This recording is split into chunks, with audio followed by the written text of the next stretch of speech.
Welcome to Mining Now, everyone. I'm your host, Jerrod Downey. We have today on the show Advanced Navigation, and we have their technical sales manager, Tim Laws, on the show.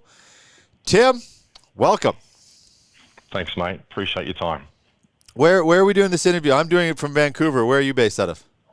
Mate, Sydney, Australia. I don't know if you can see much out the back, but yeah, I've got the city behind me here in George Street. It's a lovely location to do business. We met each other very briefly in person, which was fun. It was a bit of a chaotic time. You were at Mine Expo, which is a wild show. How did that event turn out for you? Yeah, it was absolutely huge. It was really interesting taking some of the other team members who haven't actually been to any of these sort of shows. They've never been to a mine before, and they're awe of how huge this equipment is. And then you can just throw in there, yeah, that's the medium-sized one, and they're just it's unbelievable. Yeah. Yeah, it's such good fun. Did you have the discussion? Did you have the discussion how they get some of those in there and try to find which doors and how they came through certain things? No, it's nuts, absolutely nuts. Yeah, it was a great show for us though. A huge amount of interest in what we do. The industry's moving in a direction that we really like because it suits what we do so well. It's very synergistic, you could say. And yeah, no, it was a great show, great conversations. Well, you ended up getting a little extra advertising because you were. Your units were on part of the beer display, which was one of the great booths. There was 4 big ones there. Caterpillar, Komatsu, Liebherr, and Hitachi were right down that minute, and probably throw in Sandvik as well. And you were actually on display aside from your actual booth, right? Yeah, absolutely. They threw one of our systems on the wall for the control systems. So that was a bit of a surprise to us because Liebherr and Fortescue had only literally days earlier signed the contract, the formal contract for the deal. Wow. It's huge. I think it's the biggest purchase that Fortescue's ever made, and I think it's the biggest deal that Liebherr's ever made, and we're really proud to be a part of that. I guess we'll go into how that came about later in the interview, but yeah, for sure. Yeah, man. Really exciting to be just thrown up there at the last minute. And here we are. A lot of people came past saying, "Hey, was that you?" Yeah, I bet. Yeah, I mean, that was really good for us. Fantastic. And then, can you just give us that bird's eye view? I probably should have done a little bit sooner, but advanced navigation. Just give us bird's eye view for anybody who doesn't know, introduction type thing. Yeah, look, as you mentioned, we're here in Sydney, and we design and manufacture our own navigation systems. We also dabble a bit in AI and robotics, but the heart and soul of the business and what we've grown the business on has always been inertial navigation systems. And just for the audience sake, that's just combining a inertial measurement unit, or IMU. These are just motion sensors and a satellite positioning system like GPS and what have you. Shove those two together in a sophisticated manner, and you've got yourself a more complete understanding of, let's just say, the vehicle that you're mounted to. And that's what we do. That's what we do best. That's what we've built this business on, and it's taken us into some pretty interesting industries, let's just say. How long have you been with the company? About 8 years now. Not quite, just under. And is the company, is it mining specific, or is it, are you in quite a few different industries? Yeah, heaps of industries. You can probably guess that these types of systems, when you can, somewhat navigate without the GPS assistance, that has some pretty spicy applications, and so we do get involved in, some of those things. But otherwise, so many industries use the sort of products that we have, be it agriculture, mining, surveyors. There's a term we call just geospatial. It's kind of the catch-all for anything involving location or position.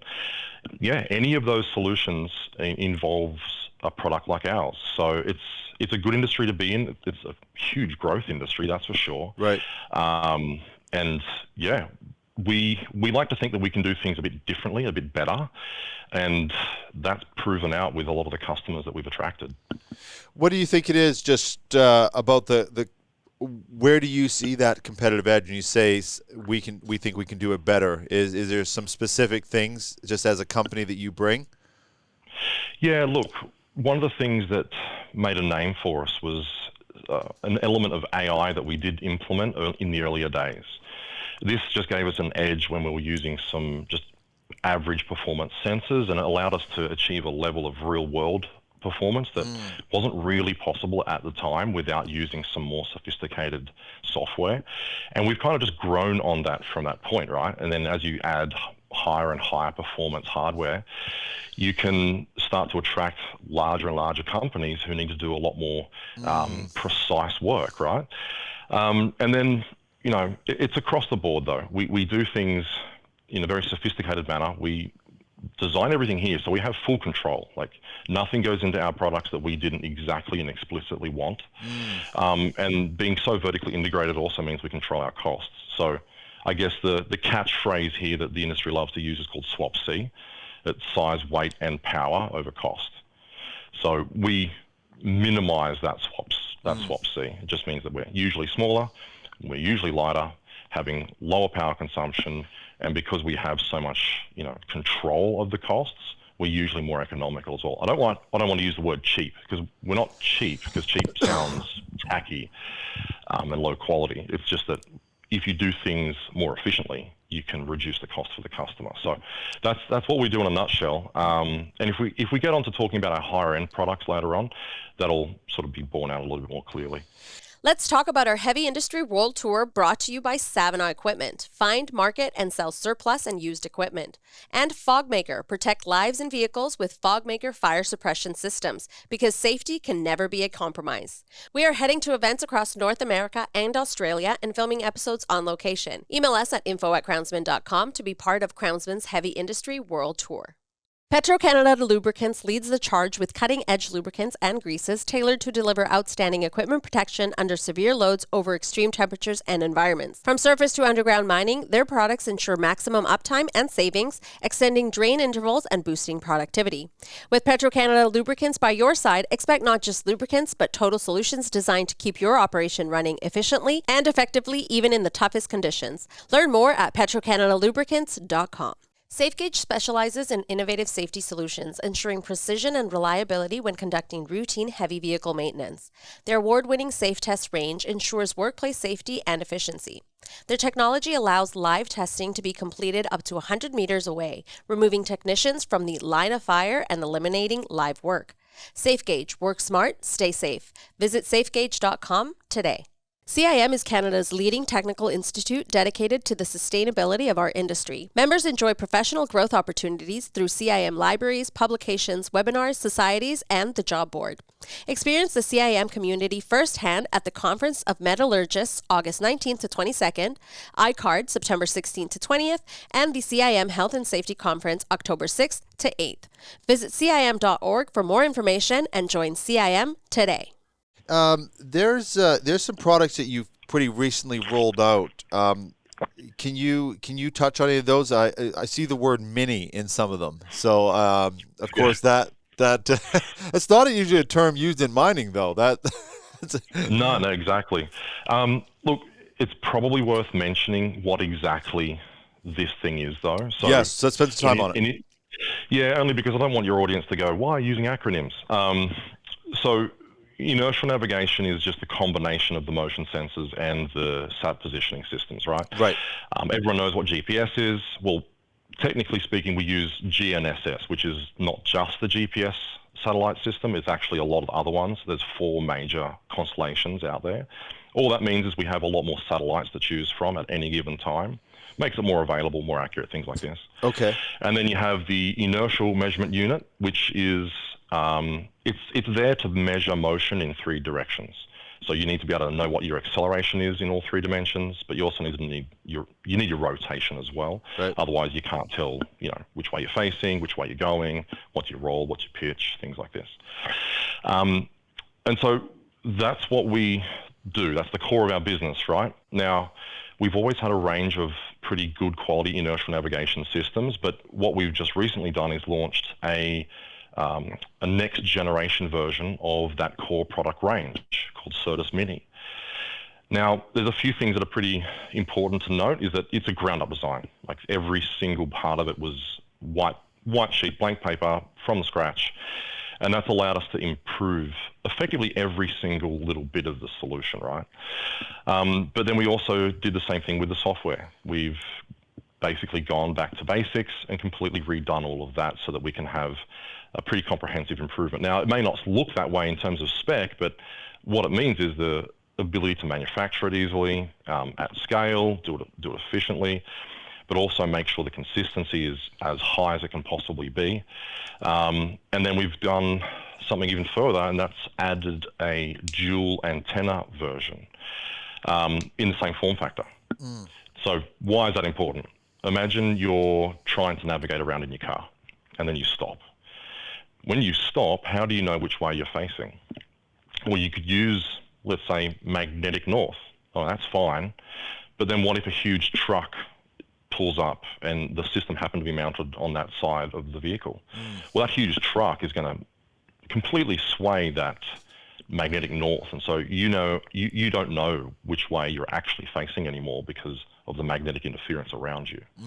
Well, if you've got two antennas, doing a bit of a comparison of the signals that are being received by both allows you to draw a line between the two, and that's your heading vector. It also has some other interesting implications. Let's say you're an aircraft.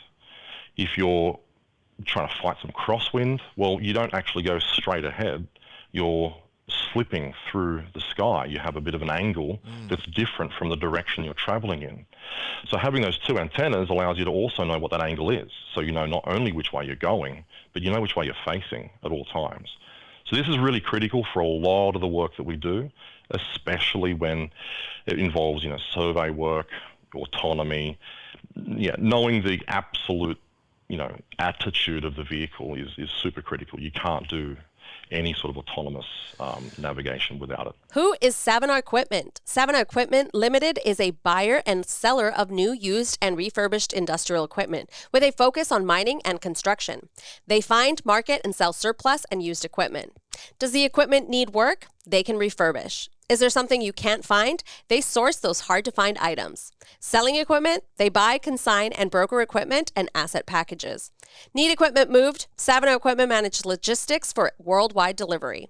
Surface and underground ore processing, concentrating, and refining plants and equipment, power generation and electrical, pump, material handling, alluvial placer, gold mining, recycling, and much more. If you need to buy, sell, find, refurbish, or move equipment, you need Savona Equipment. Savona Equipment, more equipment every day. Visit them at savonaequipment.com. OK Foreign Trade and Mining Company is the leading producer of injection chemicals from the mining and tunneling industries. What distinguishes OK is that all processes are managed entirely in-house, from the production of raw materials to research and development and sales. This vertical integration ensures that injection chemicals are tailored specifically to the required needs. The products are utilized for strata stabilization, roof support, and the prevention of air, gas, and water leaks. A commitment to quality is demonstrated through accreditations from NAC, IAAC, APAC, and ILAC, ensuring that all tests and products comply with the highest international standards. Visit okdtm.com to learn more. Nordlock Group, a global expert in bolting and engineering solutions, offers technologies for the challenging environments of the mining industry. Their products help to increase safety and lower costly downtime for machinery such as rope shovels, haul trucks, and drills. Discover their comprehensive portfolio, including Nordlock wedge locking washers for superior vibration resistance, the expander system for pivot pins with robust durability, Superbolt strut kits for precise alignment and maintenance ease, and bolt-tight hydraulic tensioners for reliable bolt tightening in confined radial spaces. Visit nord-lock.com to learn more. I just want to quickly, I want to keep going into the details, but I want to just, for anybody who this is a new conversation with, is the ultimate goal. So in the mining application, the ultimate goal of this product is to what? Well, in mining, they've been using various forms of satellite positioning as well as inclinometers and accelerometers to measure what a vehicle's doing in 3D space. And a lot of companies have been upgrading to the sorts of products that we design, inertial navigation systems. But by making them a little bit more efficient, a little bit more scalable, you're giving a lot more access to the companies to be able to roll this out with a lower risk. So that there are products on the market that are, hundreds of thousands of dollars, right down to products that are $50, $60 and everything in between. The key here is, can you provide enough performance that's similar enough to $20,000, $25,000 for nowhere near that much? that enables the mining companies to put these on a whole bunch of vehicles, and all of the information about those vehicles is then pumped back into the control center. So not only does it enable, or I should say underpin, the automation of the vehicle itself, but for the non-autonomous vehicles, you also know where it is, where it's going, how fast, which way is it facing. Let's just say you combined that with some sensors that told you whether the driver put his foot on the brake or the accelerator or not. Well, let's say that you know that he's put his foot on the brake, but the accelerometer measured no deceleration. And then maybe an incident happened, maybe a near miss of some sort happened. Well, after the fact, they could go and review all that data and go, oh, well, we can see the driver did the right thing. He put his foot on the accelerator, but there was no change in speed.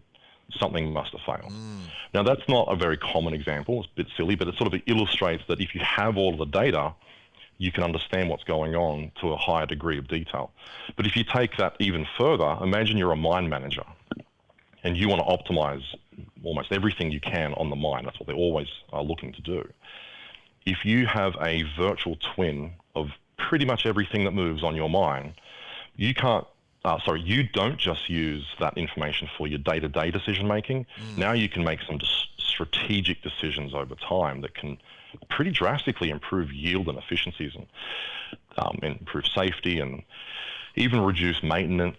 There's so many things that it enables you to do when you have a wealth of information, and all of it gets underpinned by knowing where's the vehicle, which way is it facing, how fast is it going, what's it doing, and that's what our system provides. We are measuring and then feeding all that data that can get pumped back to the control center, that the mines can then do whatever they want with. The mini side of it, is that more of a showcasing of a design, or is there a practical I'm just thinking, or is this application for other industries as well, or is there a specific reason for the mini part for the mining space? It's actually wide-reaching. Every industry is using products that are smaller, lighter, less power, and the reason they're doing that is because we have so much technology that we're trying to squeeze into these vehicles that you think, oh, it's this enormous truck, right? Yeah, it might be, but your junction box that has all of the electronics, you don't just throw stuff everywhere around the vehicle. You want to centralize as much of it as you can. You have, a main electrical box, and you might have some smaller junction boxes elsewhere that you pack full of electronics. But you don't want to waste space, and you also don't want to have excess space. You want to have the minimum viable product. And so if we come along and try and retrofit a vehicle and provide them with something that enables them to automate, let's say it's a surface drill, right? A lot of these are manual right now. Well, if you want to go and automate that, and you've got to put a larger solution inside, well, what if they turn around and say, I don't have the space, mate, what are you doing? Right. Certus Mini D comes along and we go, well, we can provide you the same performance that the bigger system provides. You do miss a couple of small features like, Ethernet and logging and whatever, but it's very small. You can now put that into a very tight compartment, and it's a lot easier to, have the customer do that than trying to re-engineer an entire junction box. It's a lot more difficult to so do does that. it? In fact, they wouldn't do it at all, to be honest. Yeah. So does it make it a little more easier to be brand agnostic then, because the size makes it applicable to any sort of design across the different OEMs? That's a really critical element. Being brand agnostic is a bit of a catchphrase at the moment. Right, it is, yeah. Buzz phrase. A lot of the bigger players have good systems. They are a little bit older these days. Some of them are definitely innovating. But let's be honest, the largest OEMs, they have a brand, they have a reputation, they have levels of safety, and they don't make decisions lightly, right? They don't take decisions lightly. They move slow. They're not as agile. That doesn't mean they're better or worse. It just means that they're not going to jump on the next best thing immediately. They want to be second or third. Yeah. As a consequence, the end user turns around and goes, well, I don't want to wait for you to innovate on that, and I can see all these other products on the market that can do either the same thing or better at the same or less cost, and now I can go and put those on other vehicles. So that being brand agnostic allows us to be part of that conversation, and then we are enabling a lot of our customers to reap the reward of the benefits of autonomy without having to spend 3, 4, 5, 10 times as much on a complete package from one of the big OEMs. One of the things I will say though, we just did the pilot program for Certus Mini, and without us asking, they were sending us emails saying, wow, you weren't kidding, this thing really is mini, because most dual antenna inertial navigation systems are, take your normal phone, but make it taller. That's about the size, and we have products exactly in that kind of form factor.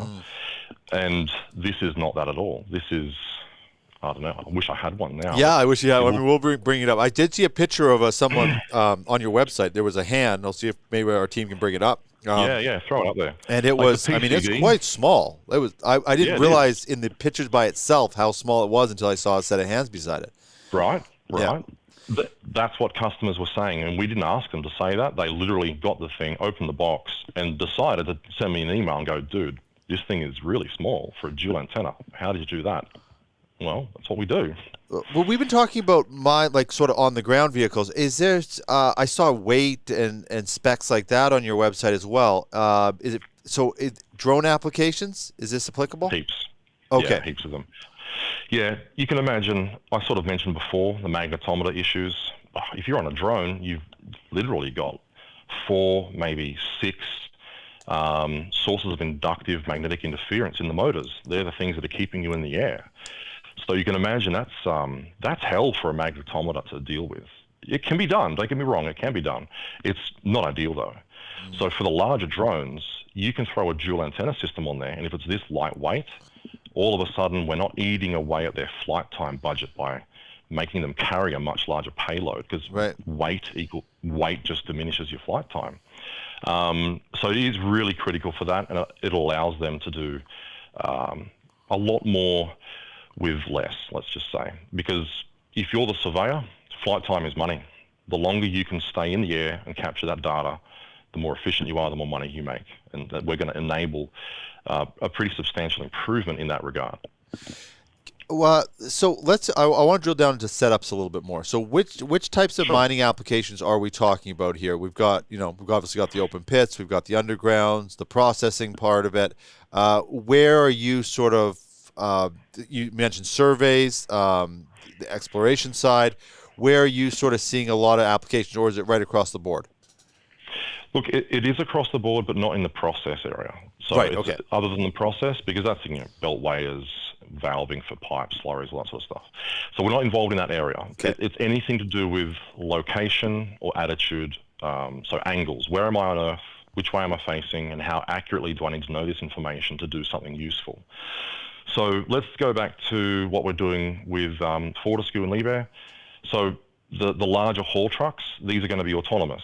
And so what our device does, tells them where they are, how fast they're going, which way they're facing, and then all that data gets taken up into the control system to then make all those autonomous decisions, and away she goes. But some of the other vehicles, I should say, like excavators, that's less about the all-out automation piece. That's more about machine guidance. How do you help the human in the driver's seat, or maybe tele-remotely? How do you help them get the job done much more precisely and more effectively? Well, systems like ours, it's the same basic information, but it's just used in a different way so they can be more effective. Think of a bulldozer. You have the big blade at the front. If you can have a couple of systems on a solution like that, although I'm not sure Liebherr is doing this exact thing, but it can be done this way.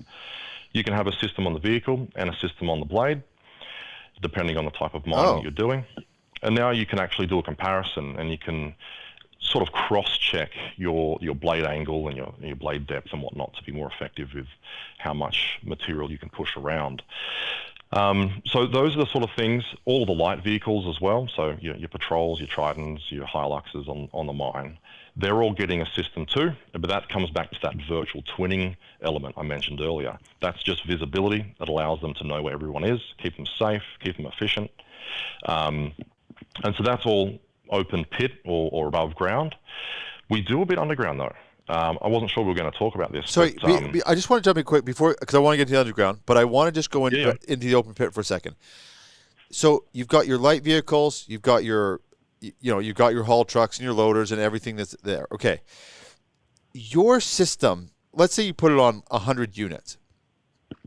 Where is that information then being distributed? Because let's say you've got your, let's say, Liebherr trucks or Komatsu trucks or something like that, and then but then your light vehicles, they might be your Toyotas or whatever that's going around there. In that system, that gets plugged into their, like, a management software. What is the setup where that data actually, and I know it can be different because if you're managing it for autonomy, that's one thing. I'm talking more about like the location and all that specific part. Yeah, so a lot of these mines have become very well connected. You've got the likes of Nokia, for instance. They're providing high bandwidth, low latency, and plus a whole bunch of other companies. Nokia is just the first example I thought of. They're producing a very high bandwidth, low latency sort of LTE solution, not just for above ground but also for underground. And so all of the vehicles are well connected now. So all the data is available mostly in real time, and therefore anything that the control system on the vehicle gets can be then put onto the network and dumped back to the control center for the virtual twinning component. So the virtual twinning itself isn't done on vehicle. The vehicles are just, our systems on the vehicle, the control systems on the vehicle, the radios and the data connection, that's all handled by the vehicle. But ultimately, it's somebody back at base with a very sophisticated and rather powerful server farm, more or less, takes all that in and then makes it presentable for the managers to deal with. So, yeah, it's a good question, because a lot of people do come up to us and ask, what sort of control system do you provide? And it's like, no, we underpin the control system. Right. We don't provide the thing that makes decisions. We don't tell the truck to steer left and steer right, accelerate and brake, because that's a whole different kettle of fish. And if you sort of spread your attentions too far, maybe you won't do everything as well as you could. So our focus is on, hey, let's make a rugged, very reliable, very accurate solution that can then just feed the best quality data into the control system, and then they can do what they want. Okay. But ultimately, it ends up in the control system for autonomy or back at base for virtual twinning. So just in the case of a scenario, let's say someone has a fleet of 10 new vehicles that have that system already. Maybe it's your system. It came right from the OEM. But Hopefully. the other 10 don't. Then they're adding some sort of system. They might be they're older vehicles, so they're adding some sort of data system that's getting. But then they're adding your system. So there's two. They basically have to add two systems to those vehicles, right? If they want to track location, not the. I'm not talking about the autonomous part, but just location tracking and all that. Yeah, it really depends on what the site wants to do. Okay. A lot of these vehicles already have some kind of display, and these guys are pretty clever. Most mines have good software engineers, and so they'll easily be able to take in this data and then put it on the display in the vehicle, even if it doesn't have a radio. So even if that data goes nowhere else, if nothing but telling the driver more precisely where they are, because on a mine you can't do what Google Maps does. So people don't quite realize this, but Google Maps is using it's pretty miraculous what they do, to be honest, but it's much more software driven. Right. If you want to provide a legitimate navigation solution, you can't do the tricks and the cheats that they use. I'm not saying that cheating is bad, by the way. It's great. Cheat all you want. But they're doing a thing called grid snapping. So what logically must you be doing if you are a car not crashing and you are here going this direction? And that way, when you come through the city, the only reason that continues to operate is that the sporadic signals that you do get are heavily filtered and they're heavily constrained by their software. If you're on a mine, you have no choice. You can't do that. This is why it does get confused when you're doing the walking version of the map. It gets quite confused. It'll be showing you going in the wrong direction sometimes. The arrow will spin the wrong way because that's not using that system. Yeah, exactly. Okay. And to be fair, your phone does have an inertial navigation system on board, technically speaking. It's just not very sophisticated. The sensors are much noisier, they're much lower grade, and the GNSS receiver and the antenna especially is all built to a price and a form factor. So that's why I say it's pretty miraculous what your phone is What they're capable able of. to do with what they're packing in. Yeah. Exactly. The instant you take it out of that environment and you put it in an open field and you put some survey markers around in that open field and you start to degrade the signal quality, the whole thing falls apart. It turns into mush. So you can add, just to sort of button it in, so you could add in your system, that can feed the location for that's precise location for the vehicle itself, and then if they want to get that to a center or just some sort of central hub, they add that extra system and away they go. Exactly. The majority of our systems aren't installed in a way that the data gets pushed back to a central location. The majority of the time it is just used either by that vehicle itself or whatever platform or structure that we're on. And the human behind the wheel or the control system that's commanding for changes in direction, whatever, that's normally the primary consumer of our data. Or it's recording it, and then you can fiddle with it, you can post-process it, you can improve it, you can do a whole bunch of stuff after the fact as well.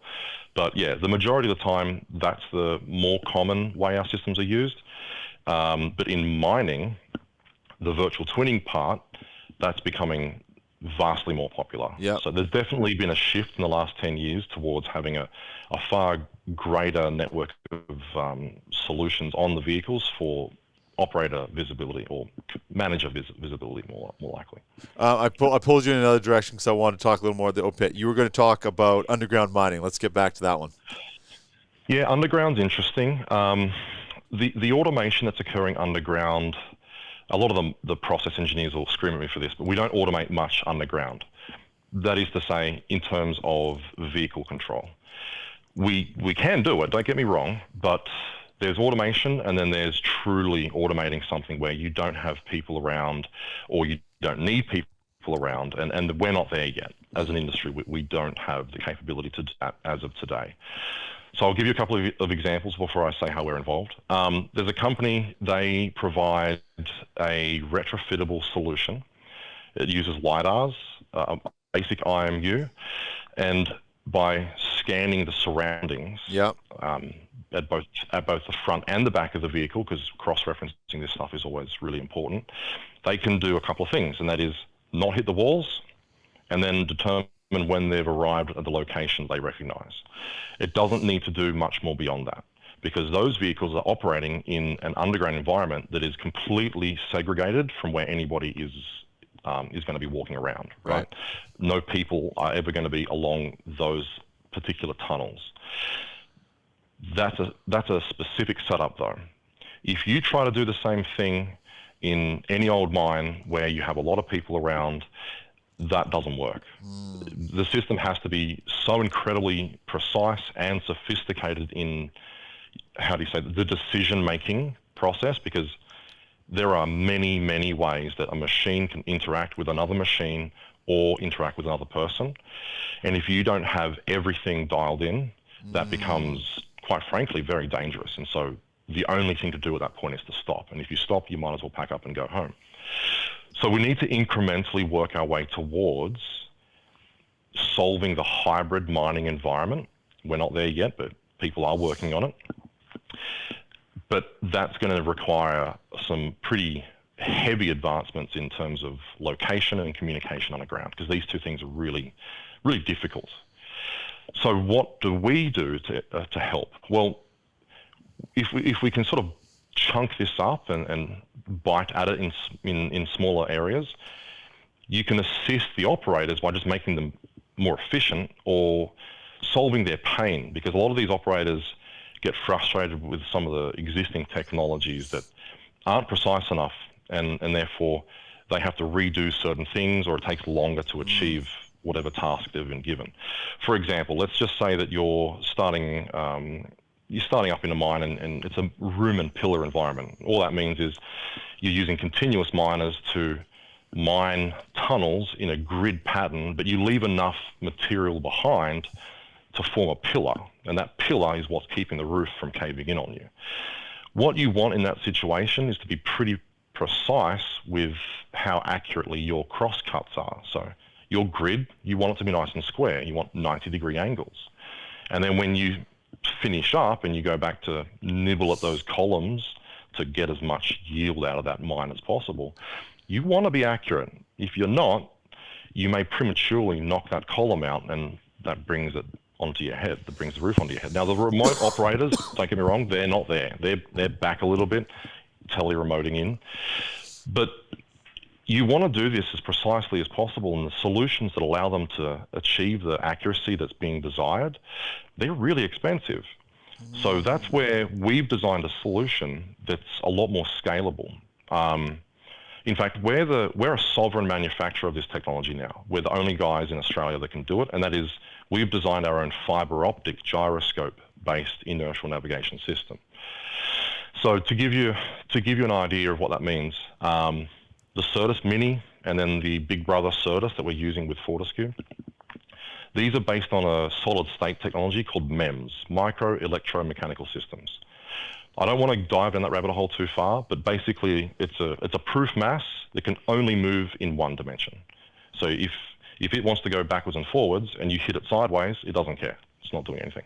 It's only going to measure acceleration, in this example, in the forward or backwards direction. That's it.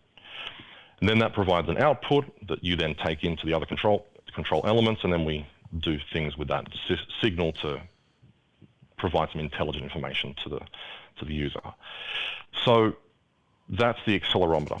The gyroscopes do the exact same thing, except they're constrained in terms of which way they can rotate a little bit using the Coriolis effect. I'm not going to go into that, but these are both on chip, in silicon, and they're really good because they're rugged, they're small, and they can be produced in pretty huge scales, thanks to how well the industry can fabricate silicon, like microprocessors and things like this. Mm-hmm.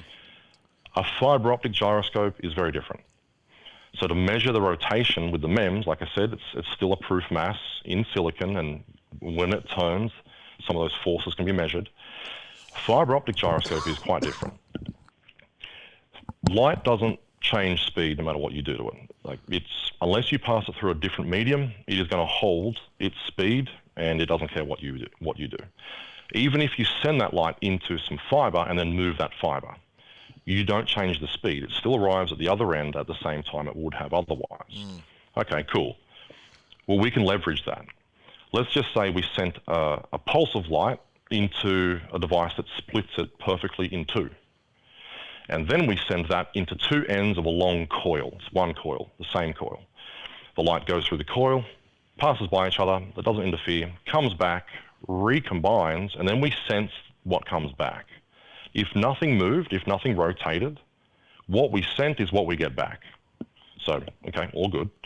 But if we move, we actually make the light in one direction take a longer path, and the light in the other direction takes a shorter path. So when it comes back, the light will interfere.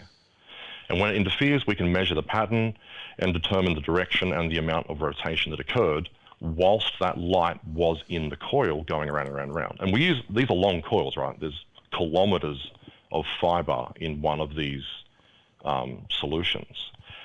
Now, why is this important? Why would we go from something that's, a 6 by 6 millimeter chip to something that's in a box, about 150 mil cubed? It's all about precision. These are so accurate that the fact that Earth rotates at 15 degrees an hour, that's a big signal to this system. It's that sensitive. And we use that to actually determine where north is. And once we've determined where north is, without satellites or anything other than knowing our latitude, we can actually determine which direction we're facing. Because if we know what the x-axis is, the forward direction that we call it, and we know where north is, well, we know what the angular difference is between those two, and we can determine your heading. And heading is absolutely everything when it comes to navigation. Because let's go back to the room and pillar example I gave before, where you want to basically cross-hatch at 90 degrees. Right, so you can be underground, and because you know north, it's so sensitive, you know exactly where you are. And north-seeking isn't a new technology. It's just that it's been horrifically expensive up until now. Or there are some caveats. So you can get a MEMS-based device to north-seek. It just doesn't do it very reliably. And you can't really do it on the move. Those devices typically, they're cheaper, sure. But if you even sneeze in their direction during operations, they're going to want to reset and go again. And these are used for, say, like drill rig alignment. And that's fine. They do the job. They're not as accurate, but they can get the job done. But it's just, that accuracy is reducing yield, and it's also making it kind of pointless if you're trying to navigate because you're moving, and those systems don't like that. Right.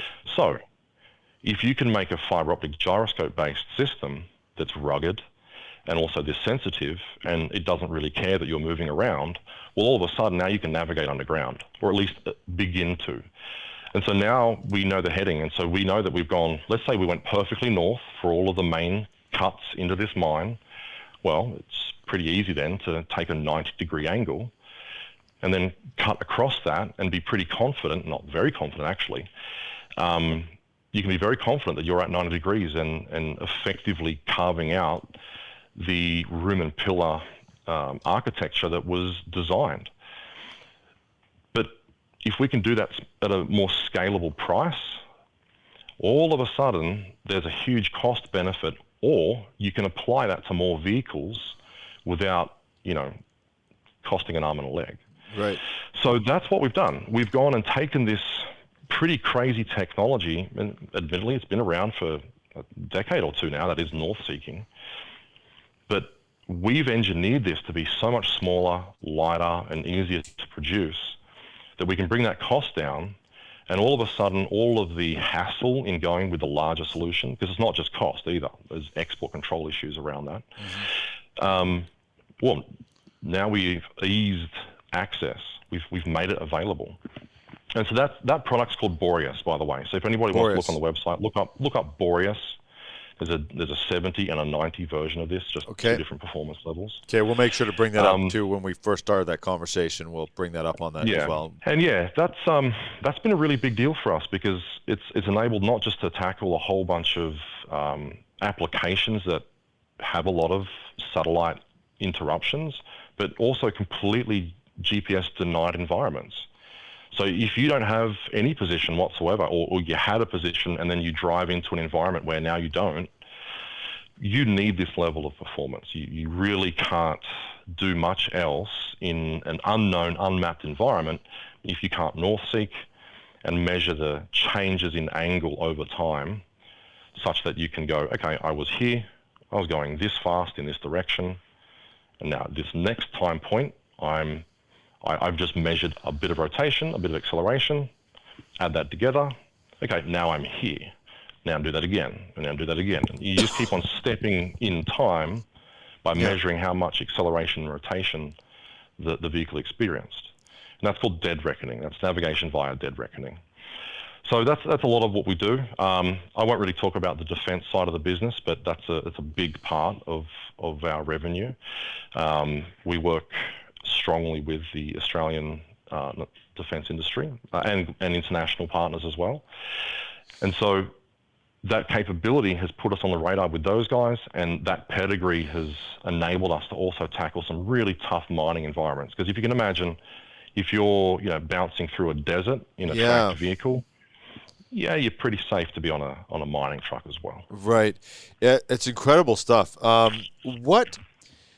Just sort of we get to the tail end, what are the conversations that you want to have with mines or not even mines, I guess OEMs? Like, what are sort of these pockets within the industry that you want to be? What are the conversations, and then who do you want to be having them with? Look, it's pretty broad, to be honest. Just the other day, I'm talking to the CEO of a couple of drill rig manufacturers, and then the week prior, because they made the introduction, I was talking with guys that retrofit drills with autonomous systems, or at least improving their alignment systems. We also do work with the OEMs, a lot of the CTOs or the autonomy managers, because automating these haulers is also a huge part of the way mining is going. Yeah, Caterpillar and Komatsu and whatnot, they've been doing that for a while, but they're all hitting that next generation now. And so even some of the OEMs, even with the huge partnerships that they've got, now they're still talking to us because they're going, well, there's a huge cost saving here and it's Right. more scalable. Right.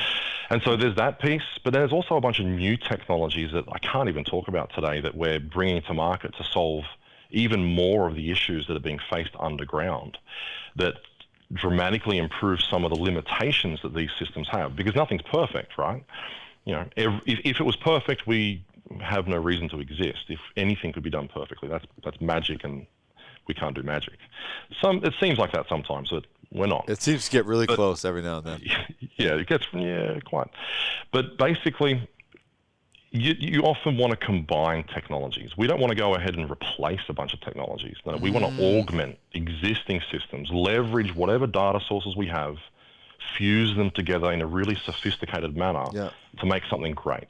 It's funny you're saying it that way because, that's technically like the iPhones and the Samsungs and all these smartphones. It is what they are. You can go and buy a navigation system, a music player, like all these things are out there.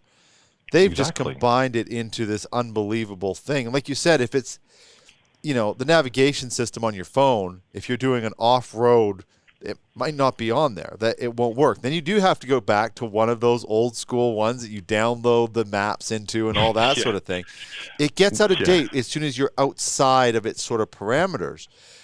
And you're in a way, you're doing that within the mining industry. Now you're, or defense, you're packaging these things together that are being used separately, and that's they're starting to meld together. Yeah, absolutely. We still get calls about, hey, can you sell me some maps for my Garmin? It's from like 2012 or something. I'm like, no, sorry. Wish I could help you, but unfortunately it's not what we do. Okay, sorry for calling. Sorry, fine. That was actually me last week. Sorry about that. Was that you? Yeah, okay, you're that guy. So effectively, Google Maps is great when it knows kind of where it is, but if you're out and about in the middle of nowhere and you're under a pretty thick tree canopy or whatever, and you stay in that kind of environment for long enough, it's gone. It's going to give up the ghost. You don't know where you are.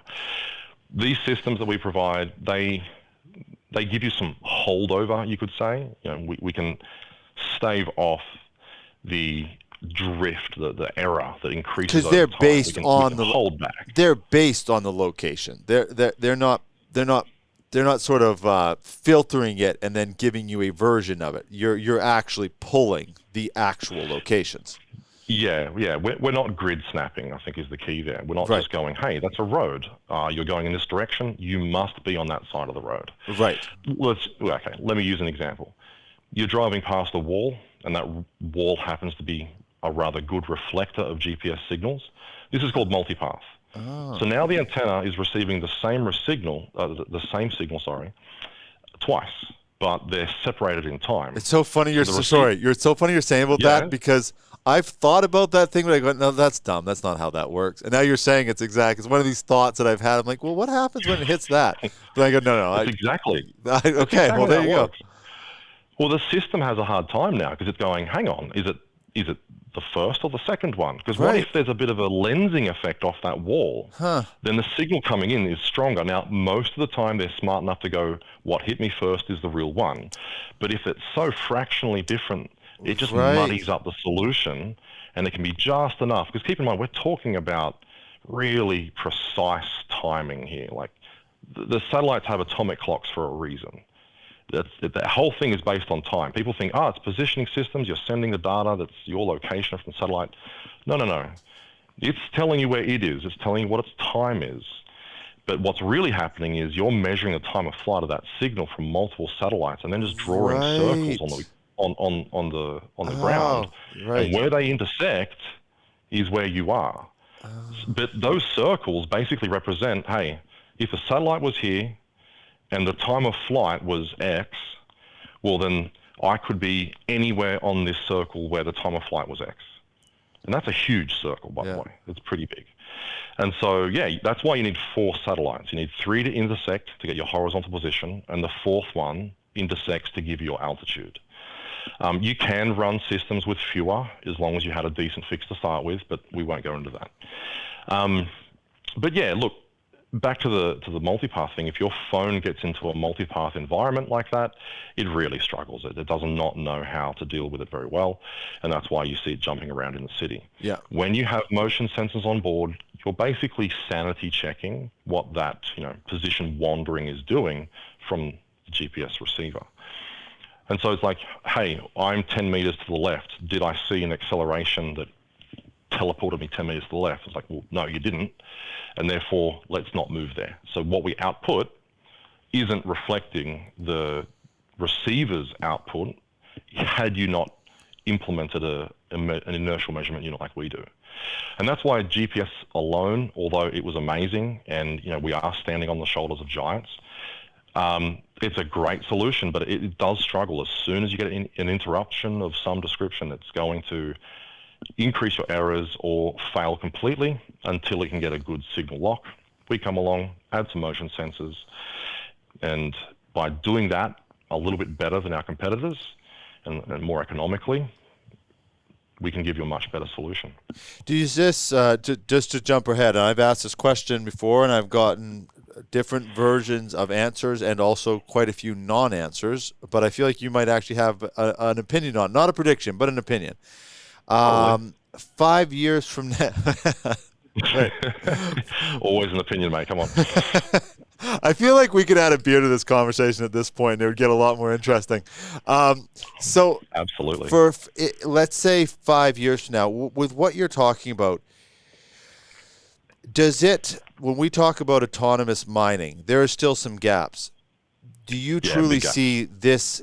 Now you're closing that gap that much more, and does in 5 years is the technology in a way that can it be delivered in a way with all these other systems, like the autonomous management systems and everything like that we're just getting that much closer?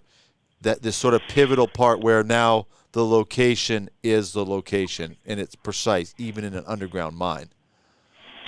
I can't tell you what my opinion on that is going to be in 5 years because it would mean revealing what we're doing, and I'm not allowed to do that. Right. But we have some technologies that are going to dramatically head in that direction. And we kind of segued across back to what phones can and can't do in multipath and what have you. But that sort of started with the conversation of augmenting existing technologies, and you were sort of saying that music players existed, iPods and what have you, and then we just pack everything in. Like, the crazy thing is your phone is like better than a supercomputer from the 90s. It's crazy. I know, it's right? wild. And it's a huge number of separate technologies that have been miniaturized. Well, we're doing the same thing, because in certain environments our system alone is not good enough, and will never be good enough. It's not possible. So you augment the system. So we augment their system and they augment our system. Sometimes this is called loop closure. If you have a LiDAR, a lot of your audience will understand what SLAM is. It's simultaneous localization and mapping. It's used in a lot of mines. In fact, a lot of the three-dimensional representations of the underground are the result of a good SLAM survey, right? Yeah, we've done episodes on them. Yeah. So basically, they need to know attitude. Well, we can provide attitude, but we also need some sort of constraint to, let's just say, the velocity errors. Because if you have accelerometers that are churning away at 1,000 hertz, those tiny, tiny errors, they will eventually build up and catch up to you. And then your position is going to be pushed away. And eventually it's always exponential, but eventually that sort of digs its way out of the deep decimals, and it comes up to the point where, with enough time, you now have a pretty big velocity error. And if you've got a big velocity error, then your position is zinging off into the next suburb. So by augmenting all of these technologies together, they can help us, but we can also help them. So they can help us by constraining things like velocity. Let's just say you have ABS sensors on your car, and a gearbox sensor is the reason your speedo works, right? In the underground, you could use a LiDAR to do the exact same thing. You can measure speed underground using that LiDAR. Right. So they help us. They give us that speed. And then we use our fiber optic gyroscopes to help them by making sure that when they're scanning and putting that point cloud into the virtual world, every point is very precisely placed, and so the resolution is really good.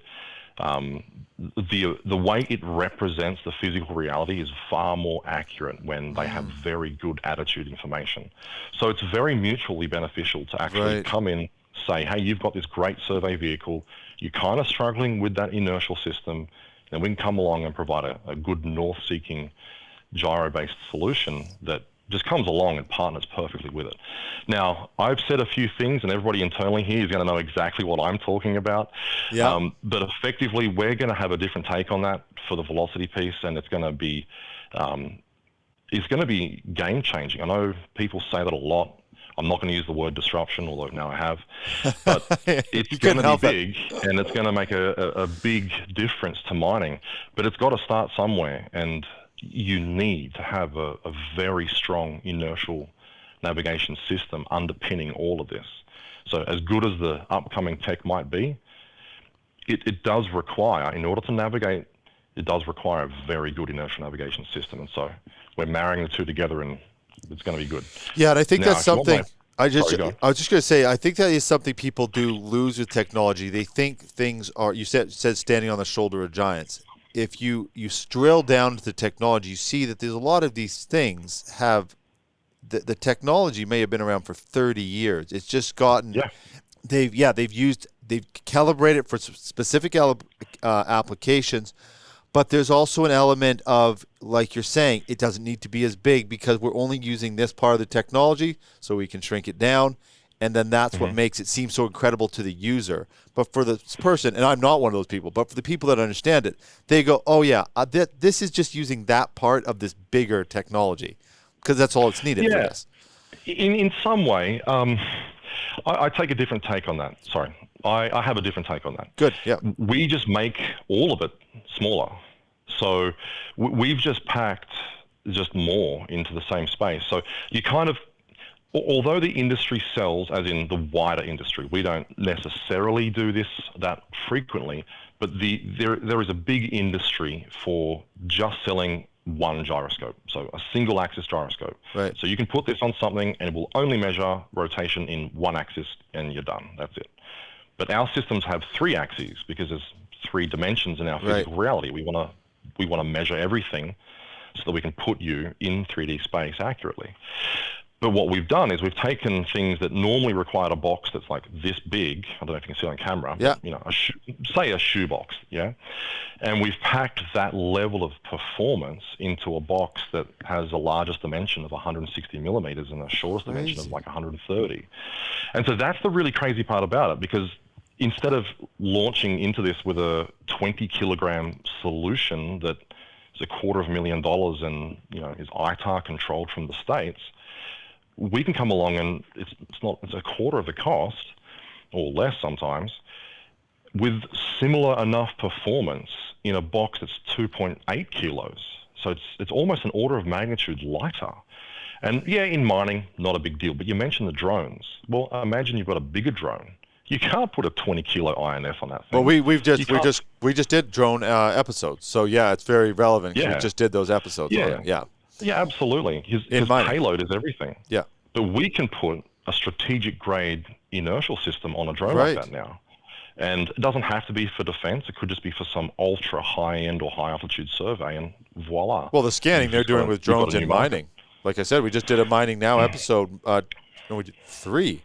The different scanning they're doing with drones. It's just incredible what they're doing in mining now. And the cost of bringing that they bring down without having to use helicopters, but then the frequency, so they're getting exponentially more. Like, you can't even compare it. They're getting so much more data for so much less.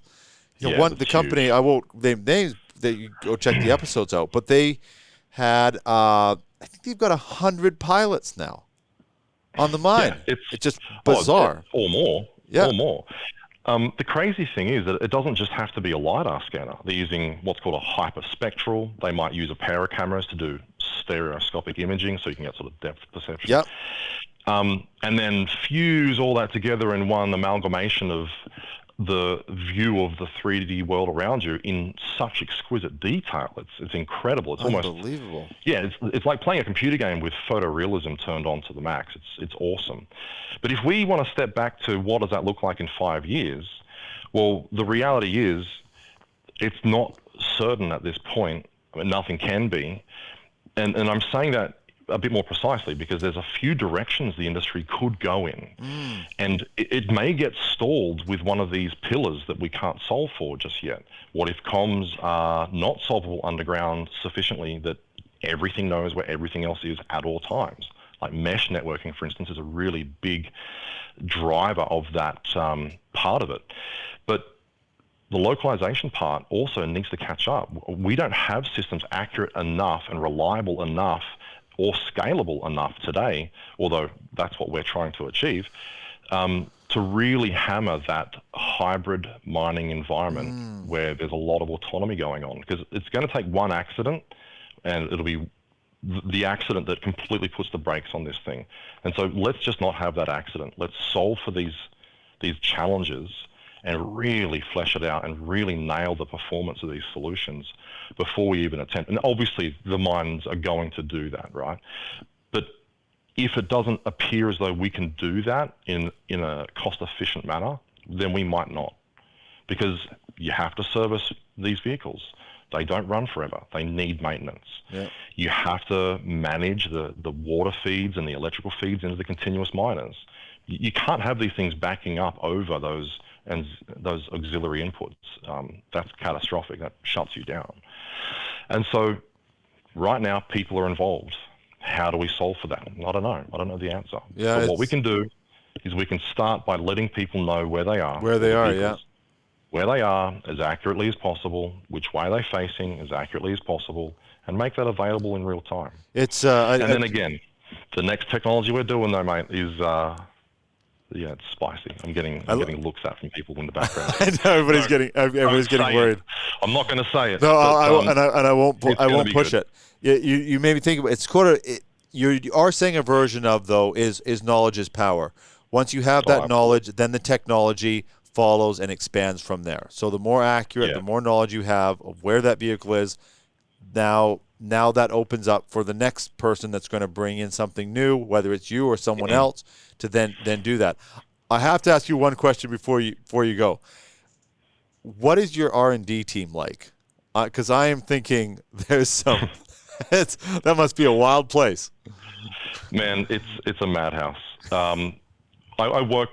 I feel very privileged to be the dumbest person in the room most of the time because we have PhD level guys that have years and years of experience in not just software and hardware engineering, but in robotics. People have come from, drone manufacturing to just incredible stuff like the LIGO gravity wave experiment. We've got people that worked on that working for us. I'll say this, our R&D team is the lifeblood of the organization.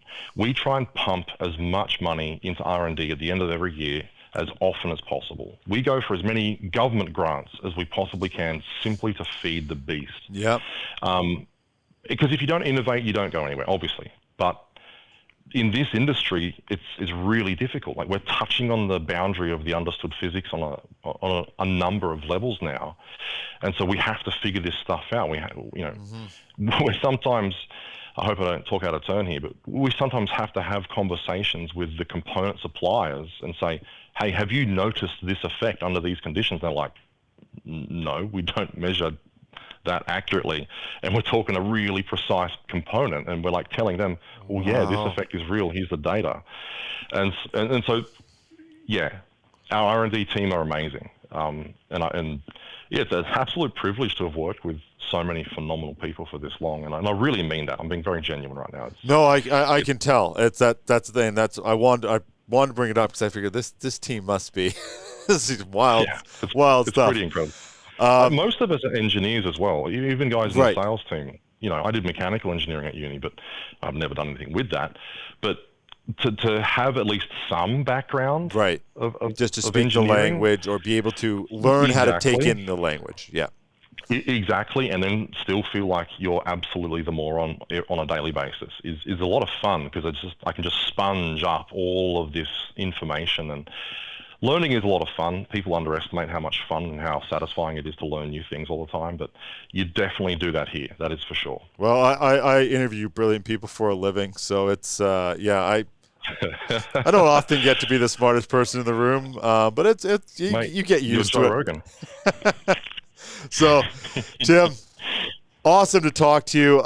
This absolutely cannot be the last time we do this. There'll be links to all the things we've talked about in the description below, and your LinkedIn as well if people want to connect directly with you. Love what your team is doing. It's exciting. Let's do it again soon. Yeah, pleasure, mate. Thanks so much for having me on. Thank you. And thank you, everybody, for watching.